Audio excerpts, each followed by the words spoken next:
how do the Haqqanis view the other terrorist organizations, Al-Qaeda, Daesh, and TTP? Do they look at them sympathetically, or do they tolerate them, or do you think in order to improve their international standing, they want to reduce their presence in Afghanistan? Well, I don't think that there's any elements within the Taliban now that are prepared to really crack down hard on these groups. I don't see a difference here between the Haqqanis and the more conservative types on the idea that at this point in time it serves Afghanistan to contain these groups. Killing of Khalil Rehman Haqqani, and according to reports, ISKP, the Khorasan chapter of Daesh, have claimed responsibility of his killing. What could be their possible motive behind such a high-level assassination of Taliban government? ISKP has been quite successful in some of its earlier operations, particularly in its attacks targeted Taliban leaders. None though as highly placed as Khalil Haqqani, who's been he's been the highest ranking Taliban leader who has succumbed to the attacks of the Islamic State. It's hard to see here what exactly their motive was in going after him, except that he apparently became a target. How significant is likely to be the impact of this high-profile killing on the power structure of Taliban and its future policies? One can see this in terms of the struggle that's going on, because at least some observers are saying that this now will weaken the Haqqani faction.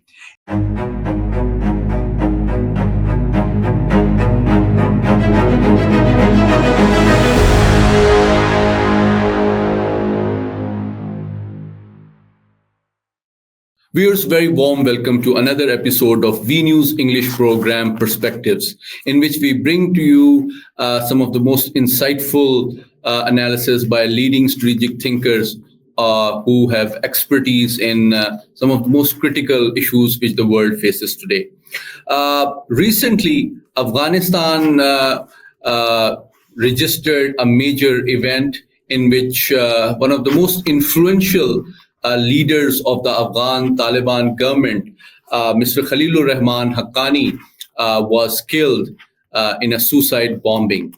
Haqqani network is not new to the policy experts, but it carries a lot of respect and a lot of awe when it comes to the history of Afghanistan spread over the last 30, 40 years. So in order to discuss the role and significance of Haqqani network, and not just in terms of Afghanistan, but also how effective it is part of the current Afghan Taliban government, and the impact and implications of the killing of its one of the foremost influential leaders.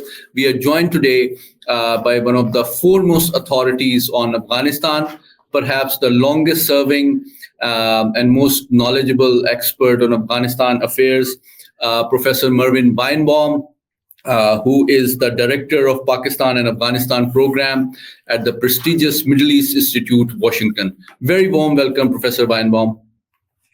Thank you very much. Pleasure to be with you. So I recall we used to discuss about Haqqani network, almost 2 decades ago.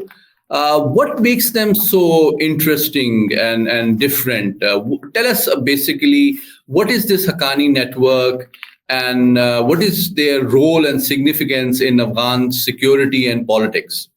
Well, they've been around for a while, of course. Jalaluddin Haqqani, the founder of the group, the militia, fought along with the Mujahideen against the communists during the jihad period. It was therefore at that time an ally of the United States, very much so, and it was a valued ally. However, that when the transfer came then, especially after 2001, for a new government to be found in the wake of the first Taliban regime, at that point in time, there was an effort to bring the Haqqanis in as being supportive of the new republic. He refused to do so. And there was clearly a break at that point. And throughout the period since 2001 until the Taliban took power in 21, and over this period, he aligned himself, but did not become part of the Taliban movement. It was a separate movement that operated cooperatively with Mullah Omar, and it was a movement which was particularly close to the ISI, as we understand it, in Pakistan. It had close relations with Pakistan, perhaps closer than the Taliban had in its own ability to find safe haven in Pakistan. And it was viewed as perhaps the most effective force against the Karzai and then the Ghani governments. Why? Because it was seen as being the most disciplined and having the best leadership around now the Haqqani family. And the figure that has emerged from that particularly has been Sirajuddin Haqqani, son of Jalaluddin. And in this, I should mention also, there were other members of the family, including Khalil, the man who I think we want to talk about in terms of his assassination just the other day. So it had operated very much as a separate entity, but a cooperative entity. But what we have seen, particularly in very recent years, is that it has become integrated within the Taliban movement itself. In fact, has become a very important faction within the movement. It was generally viewed as being quite hardline. But at the moment, the general feeling is that no, the Taliban, the Haqqani network at this point in time, is perhaps a more moderate version of the Taliban movement. That it, under the leadership of Sirajuddin and the support of other family members here, it has been one which has been more interested in international outreach. Let me stop you to expand further on this very important point. Can you explain a bit further about the nature of Haqqani relationship with the Taliban leadership, including Mullah Hebtullah Khunzada? Is it ideological? It is a marriage of convenience? Is it a strategic alliance, or it is based on economic incentives? Well, those are very important questions. And certainly there is, on the surface, not any ideological distance between the two. They have sought the same thing. But I would say that the Haqqanis have been much more active as a militia than they have been as a religious movement. They are and have always been here a group which prided itself on its capacity as a military instrument. So there is this, but on the basic notion here of instituting a more Islamic state, they're in agreement. The question has always been on how do we best do this? And more recently, it has focused on whether some of the policies that have been promoted by Habitullah's faction in Kandahar, whether these have been effective in terms of winning the kind of international support that the Haqqanis want. And I think that's what I would stress now. The Haqqanis at this point in time are much more interested in reaching out to the international community, or at least more conscious about what the feelings are and how conceivably to appeal to them. So, for example, Sirajuddin, who is effectively the leader now and serves as the interior minister acting within the new government, an important position, and has been in recognition to the fact that the Haqqanis now have become a very important pillar of the Taliban government.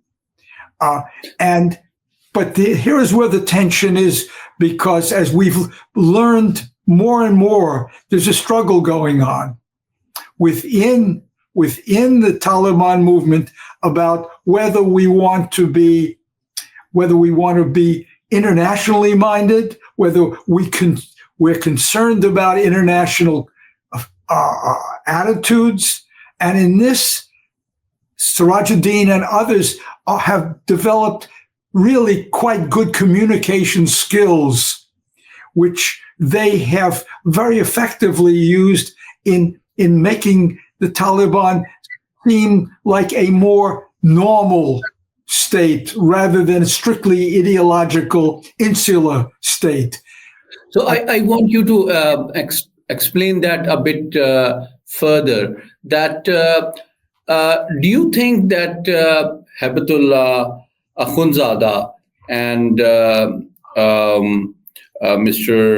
Sirajuddin Haqqani see eye to eye on all issues, or the degree of trust that they enjoy, and or do you believe that the ideological leadership of Taliban seek a more inward-looking, more orthodox type of regime and way of life in Afghanistan, or do they want a softer, more acceptable international face, which the Haqqanis perhaps seek?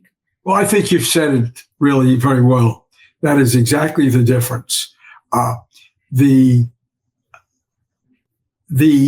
Kandahar around Habibatullah Akhundzada, that faction here has a much narrower view of the state. It really puts a premium on its own notions here of a vision of what Afghanistan should be like as an Islamic state. Whereas the faction around the Haqqanis and others too, like Barada, and others too, has seen now that we want to become part of we want to certainly maintain our values. We're not compromising.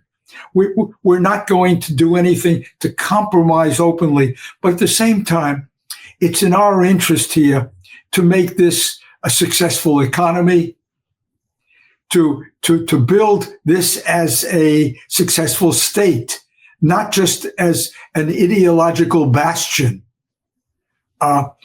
as which the Habibatullah people see as a beacon for what an Islamic state should be. But although at the moment they're focused on bringing this kind of state to Afghanistan, not exporting it. Others may, like Islamic State, may be much more interested in exporting this kind of notion. But what they want is they want their Islam for Afghanistan. So here's the difference. And on issues, the one that's usually brought out here is the women's issue, because there's full realization that women, the women's issue, girls, women, education, has become a really sore spot, certainly in the West, but also elsewhere, that this is showing a face of the Taliban, which is very displeasing to perhaps even the Saudis as well, although they have certainly strictures on women. But the kind of insensitivity that increasingly we see in the way in which they are fashioning a policy on women, this is set them apart. Now, most of the regional countries are much more interested in seeing a Taliban which is better integrative, more inclusive, brings in other factions. The Taliban have not budged on that, but they certainly haven't budged on the other major complaint, and that is its social policy. Here is where we see differences, and these have become increasingly visible because Sirajuddin has articulated them in a way which just recently really set him off on a very different course than Habibatullah in terms of where things are going, whereas Habibatullah has been gradually contracting, becoming more insular with regard to this and other issues. It's clear that Sirajuddin has taken a position which is much more outward looking. Now, having said this, and these differences have been in place for some time. Having said this, there has up until this point, and maybe well beyond this point, there's been no interest here in breaking apart, of seeing it split, of seeing real factional differences come to the surface where there is, they are competing openly for leadership. We may come to that, but we've not seen it. And the simple reason is there's been a realization within the whole movement that if we start fighting among ourselves and it leads to fractionalization, that we may lose the victory that we've won. That this would be a real incentive to others. Okay. Professor Weinbaum, we have Sirajuddin Haqqani as a very powerful interior minister within the Taliban government, which means that practically he is responsible for the internal security of Afghanistan. But you would recall the recent UN report warned that various international terrorist organizations like Daesh and Al-Qaeda have deepened their inroads within Taliban administration and different departments. What is your assessment that how do the Haqqanis view the other terrorist organizations, Al-Qaeda, Daesh, and TTP? Do they look at them sympathetically, or do they tolerate them, or do you think in order to improve their international standing, they want to reduce their presence in Afghanistan? Well, I don't think that there's any elements within the Taliban now that are prepared to really crack down hard on these groups. At the same time, and I don't see, perhaps I'm just unaware of it, I don't see a difference here between the Haqqanis and the more conservative types on the idea that at this point in time, it serves Afghanistan to contain these groups. Now it finds this much more difficult with the TTP, with which it has a very different relationship than what it has in the East Turkestan movement, in the Islamic movement in Uzbekistan, and Baluch movement. But it has seen, and it has been responsive to international pressure that make sure that these groups do not export their insurgency, their terrorism.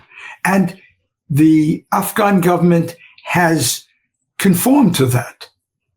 It has really put the clamps on many of these groups, not in any way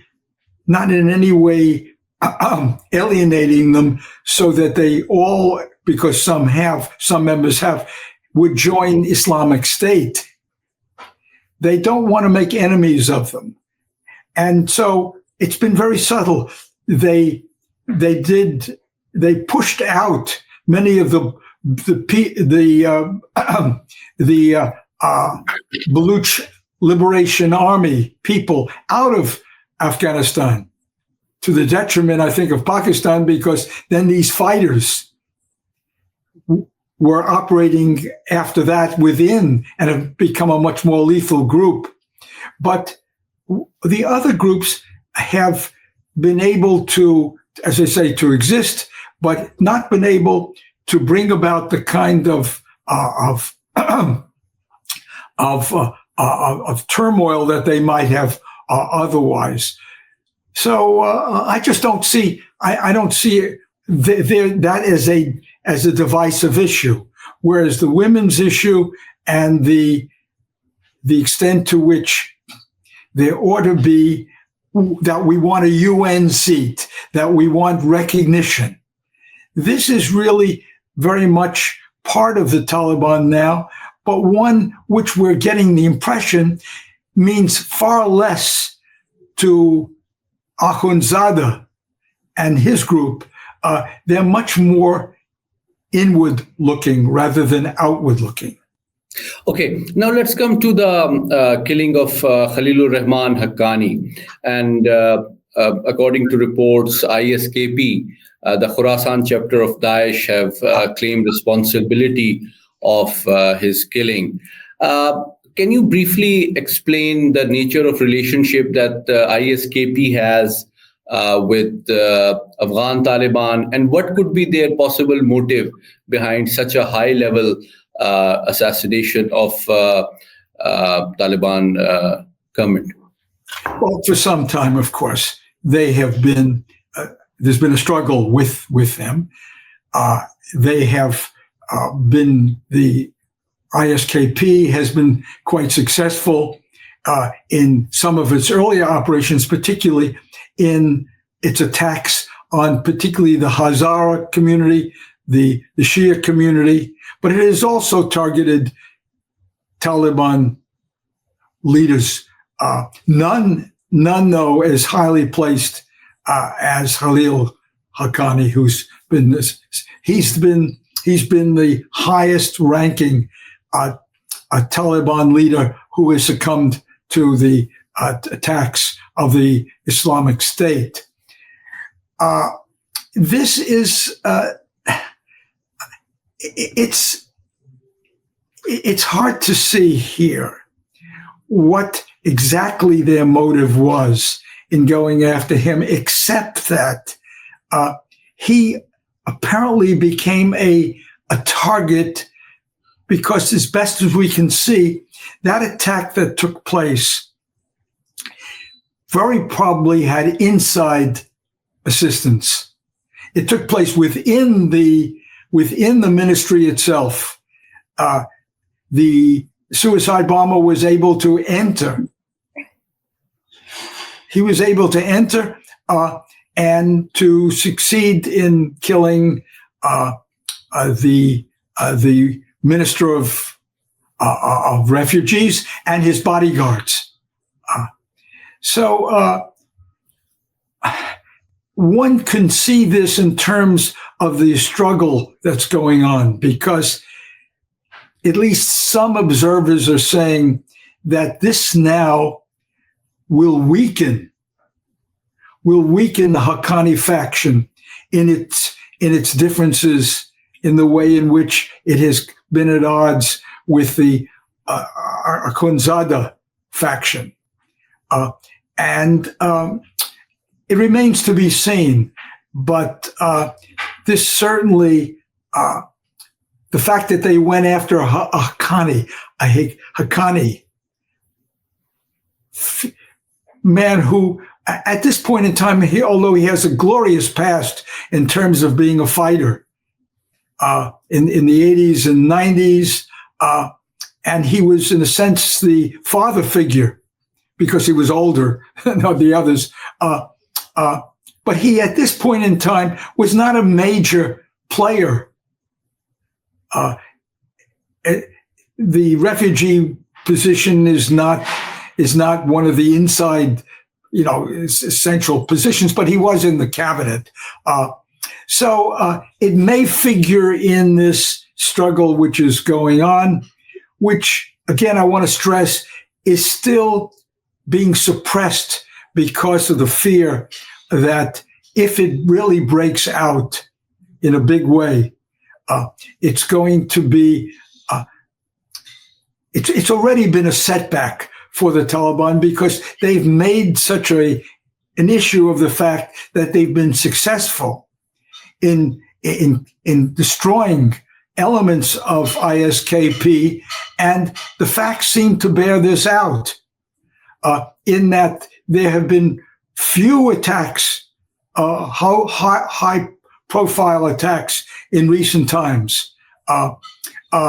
There was something in November against one Taliban official, but essentially it's been a period of in which there was every reason to believe now that Islamic State was under control.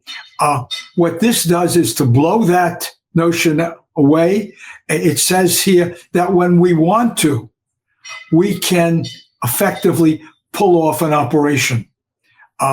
And so this has to be unnerving to the Taliban, both inside and also the image that they've been trying to project outside, that now you can invest in here. This place is a much more subdued place. It's much safer now for others to come in here now. So that has been, to some extent, undermined by this recent assassination. My last question, Dr. Weinbaum, how significant is likely to be the impact of this high-profile killing on the power structure of Taliban and its future policies? Do you see this, as you rightly pointed out, as possible weakening of the influence of Haqqani network within the overall power structure of Afghan Taliban? Or do you expect a sort of a series of revenge attacks and escalation of violence between ISKP and Afghan Taliban? Well, the ISKP here is not an easy target. When some time ago they held territory in Kunar and elsewhere, at that point there was a target, and they had alienated lots of people. They were not popular. Today they're operating and have been for some time, much more as a guerrilla movement. So to say that they're going to be, certainly they will try to up their efforts here to smash the Taliban, the ISKP, right, if they can locate them. What ISKP's motives always are, I think that's very simple. They simply want to create a destabilized situation in which they see that if that happens, that will strengthen them. That if for example, the factionalism becomes stronger there, that people will desert to ISKP, because ISKP is made up mainly of defections from within Afghanistan and Pakistan, from the Taliban. So their sense here is that their best interests are served if there is turmoil within the leadership, and in that sense, this is really what serves their purpose here. Rather than choosing one faction or another, it is to simply make for a much more destabilized leadership and country. Thank you, Dr. Weinbaum. My last question, a very short answer. What is your expectation from the incoming Trump administration regarding its Afghanistan policy? Do you see any major change, a declining interest, or any different approach from the Biden administration? And initially in Afghanistan, as well as in Pakistan, there has been a sense here that we've not been pleased with the Biden administration, and that somehow the new administration is going to take another look at Afghanistan, Pakistan, and Afghanistan, and is going to become more involved in some way. And everybody interpreted in their own way is involved in favor of what I want. Well, I think this is just an illusion here. What we know thus far, and there's a lot we don't know domestically and internationally about this new administration. But what we do know is that it is a administration which is likely to pull back on any kind of involvement in any form, financially, politically, certainly, to pull back from international commitments. And so I find it hard to imagine that we're going to see in this new administration a new policy, aside from simply diminishing the extent to which there's involvement. So I would imagine there'll be less money available for the humanitarian causes in Afghanistan. There'll be no effort here to politically be willing to accept the Taliban as it is. We've been moving in the U.S. toward greater pressure here for more engagement with the Taliban in an effort to find mutual areas of agreement. I can't imagine at this point in time, and again, there's a lot of uncertainty here. I can't imagine that they're going to say now, we're going to appoint a special representative and we want him to go in and we want him to try to improve our relationship, something that the Haqqanis would like to see happen. And this way, gain admission to the UN and turn the de facto kinds of recognition that the country is getting from the neighbors and elsewhere in the international community, to somehow turn this into official recognition. So again, a lot of wishful thinking on the part of not just these two countries, but other countries, which is natural. And they want to reach out and they want to say at the same time that we're open for business with you. But this is an administration which again will show its isolationist side, I think, far more strongly than any other dimension. Professor Weinbaum, thank you so much for once more joining us today and sharing your insightful analysis of the complex realities affecting Afghanistan and South Asia, and also sharing your perspective on the likely approach of the new Trump administration. And viewers, I hope you enjoyed this program and found it interesting, informative, and useful. Thank you so much. My pleasure.